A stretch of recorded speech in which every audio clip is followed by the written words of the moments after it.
The magic feather is fairly simple to do.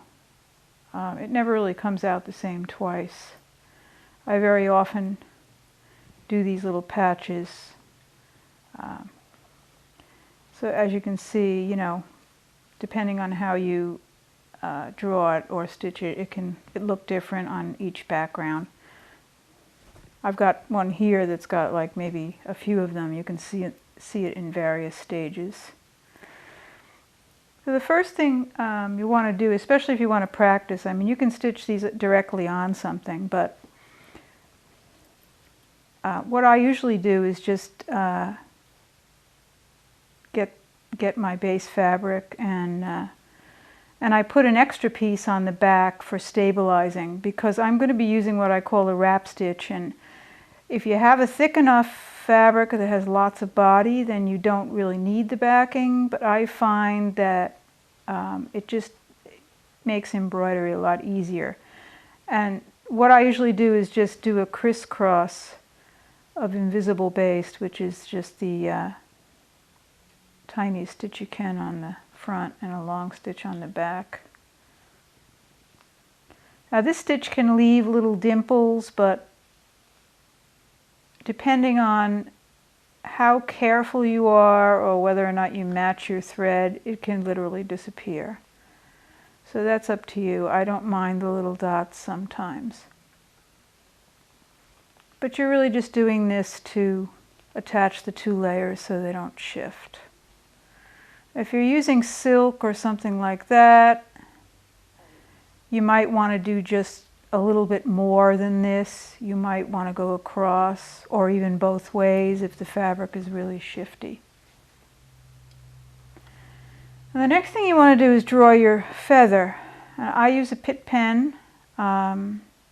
This happens to be like a charcoal color, but you can use whatever color you want.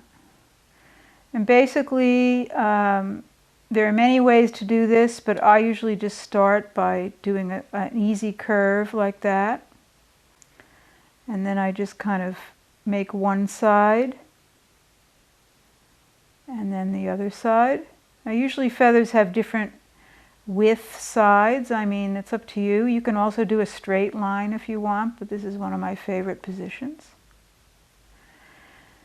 And then what I do is to make the sections. Now it doesn't matter how many you have or how wide they are. You can do them different every time. You can make your other side meet exactly, but very oftentimes I will offset that line. You can just leave it at that, but I would say that it's much easier for me to fill in. And the reason that I do this is because I'm going to be stitching dark and light, and having the dark behind your dark stitching will make the background show less, and it'll be much easier to see where you are. Maybe I'll put a little black tip on that. So now you have your pattern. Now for the shaft of the feather, I usually use this magic thread. This is something that you can't really get anywhere. I have a little bit left. I've been trying to have samples made, but I haven't had any luck yet. If you don't have this, you can do a simple wrapped back stitch, and I have a video for that. You could go look at that. You could do a back stitch in a white thread and then wrap it with black, or the other way around, depending on what's good for you. And I really just basically run down the shaft of the feather with the thread using a back stitch. With this thread, I'm making the stitch a little bit larger than I might ordinarily because I want the twist in it to show. I have hand twisted this thread, and I will try to get to a point maybe I can show you how to do that if you really want to take the time, but that's a really tedious thing to do, and I think your wrapped back stitch can give you a nice enough look.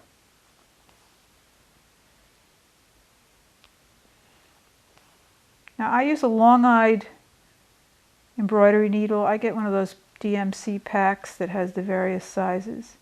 This thread is a little thicker, so I'm using a bigger needle than I will for the rest of it. Now your needle size is just really up to you. A needle size that you can get the thread through, that will go through the fabric easily, and the one that you must like to handle. I like the shorter ones, but that's up to you. You can see I'm not using a hoop. I use 2 strands of embroidery floss for these. You can use 3 if you want, but really it gets a little thick. I always start from the center. So what I'll do is come up in the center, right to one side of the shaft, the black thread, and then put my needle down on the edge, and then come back up as close as I can in the center. Now I'm making a wrapping motion here. This is your wrap stitch, and the only difference is that it's on an angle. You don't want to pull too tight.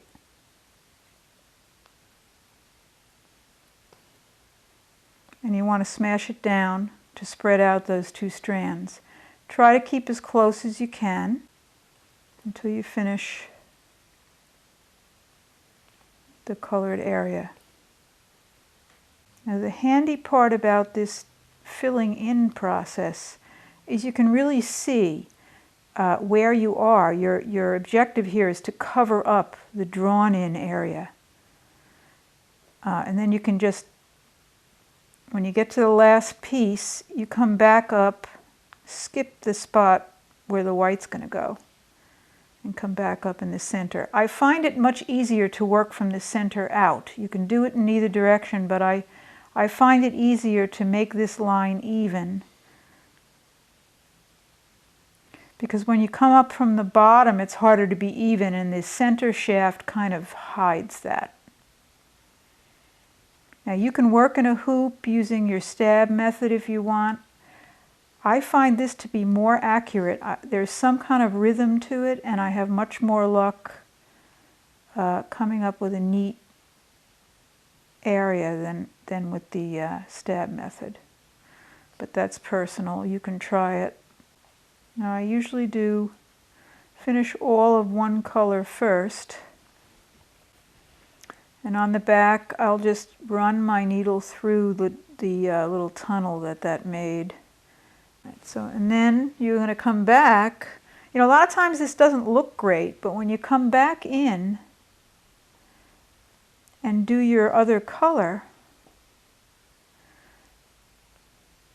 it kind of neatens up and defines the black as well.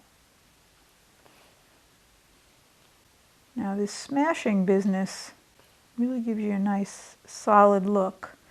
You know, if you look up close to these things, they're not perfect, but you know, if you look at a feather, it's the same thing. It's kind of skewed. If you make a mistake, you can go back up a little bit and correct your angle. And even after you're all done, you can go back in and fill in if it's not looking right. I'm going to slide a little extra thread in that spot there. Okay, so it's starting to take shape. When you do your ends, I'm just going to skip up here.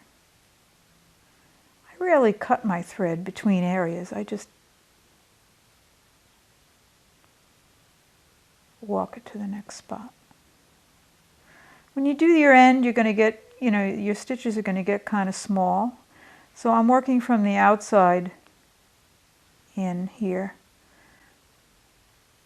You might just want to take, you might have to take, you know, some smaller stitches in there at the end.